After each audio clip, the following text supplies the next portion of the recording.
नमस्कार साथियों, आज फिर से हाजिर हूं मैं एक अगला पार्ट लेकर डीएलएड प्रथम सेमेस्टर गणित बहुविकल्पीय प्रश्न। आज हम देखने वाले हैं क्वेश्चन नंबर 36।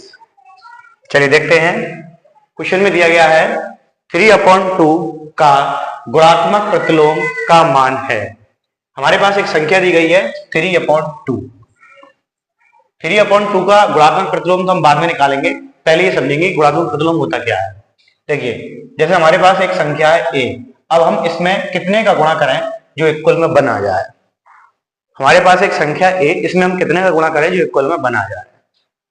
तो हम जानते हैं अगर हम इसमें 1/a का गुणा कर देंगे तो इक्वल में 1 आ जाएगा। क्यों? क्योंकि a से a कट जाएगा। चलिए, उसी प्रकार इस संख्या में हम कितने का गुणा करें जो इक्वल में 1 आ जाए। तो आप देख सकते हो तीसरे नंबर पे हमें दिया गया है 2/3।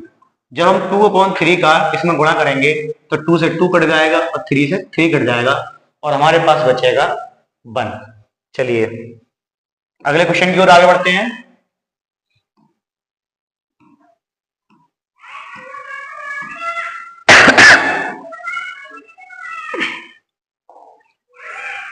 दो संख्याओं का लासापा तथा मासापा क्रम से 900 तथा 15 है। यदि इनमें से एक संख्या 225 हो तो दूसरी संख्या ज्ञात कीजिए। इस प्रकार के प्रश्न मैं आपको पिछली वीडियो में करवा चुका हूं, एक बार फिर से देखते हैं।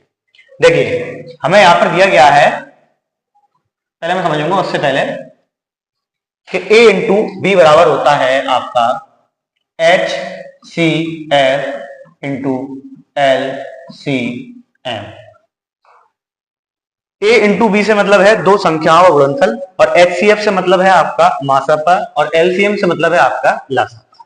चलिए, यहां पर क्या बोला उसने, दो संख्याओं का लासापा तथा मासापा क्रम से 900 तथा 15 है। यदि इनमें से एक संख्या 225 है तो दूसरी संख्या ज्ञात कीजिए। एक संख्या 225 यानी कि हमें a का मान दिया गया है और उसने बोला है कि दो संख्याओं का लासापा, हमें लासापा दिया गया है 900 और मासापा यानी कि HCF हमें दिया गया है 15। हमें जो वैल्यू निकाल कर लानी है वो हमें निकालना है b का मान। चलिए देखते हैं। a into B is equal to LCM into HCM। हमें निकालना है b का मान, तो हम लेके चलेंगे LCM इंटू HCF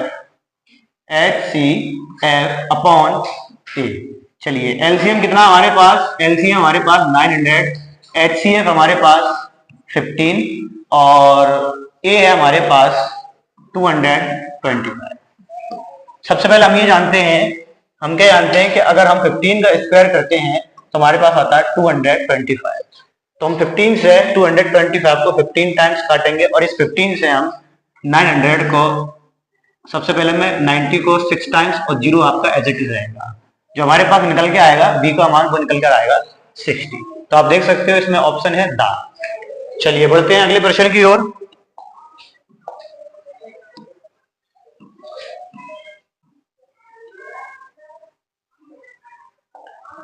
ऐसी संख्याएं जो 2 से भाज्य नहीं है उन्हें कहते हैं। देखिए, यहां पर अगर मैं बात कहूं तो प्राकृतिक संख्याएं, यहां पर आपको 4 ऑप्शन दिए हैं, सम संख्याएं, विषम संख्याएं और अभाज्य संख्याएं।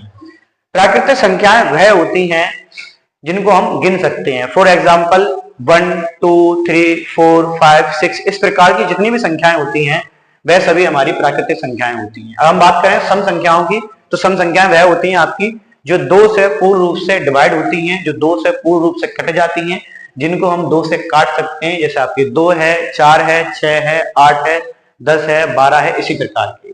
अगर हम विषम संख्याओं की बात करें तो विषम संख्याएं होती हैं हमारी वे संख्याएं जिनको हम 2 से पूर्ण रूप से ना काट सकें, 2 से विभाजित ना कर सकें, ऐसी संख्याएं जिनमें 2 से डिवाइड ना कर सकें। ठीक है। अगली है अभाज्य संख्याएं। अभाज्य संख्याएं वह संख्याएं होती हैं, ऐसी संख्याएं जिनके गुणनखंड 2 से अधिक ना हो, वह सभी संख्याएं आपकी अभाज्य संख्याएं कहलाती हैं। जैसे एग्जांपल के रूप में अगर मैं लूंगा तो 2 है, 3 है, 5 है, 7 है, 11 है, 13 है, इसी प्रकार की सभी संख्याएं आपकी अभाज्य संख्याएं कहलाती हैं।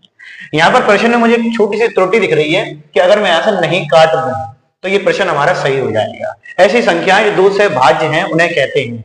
तो 2 से भाज्य संख्याएं होती हैं आपकी सम संख्या। तो जो इसका आंसर है वो है आपकी सम संख्या। चलिए आगे बढ़ते हैं अगले प्रश्न की ओर। आज का हमारा अगला प्रश्न है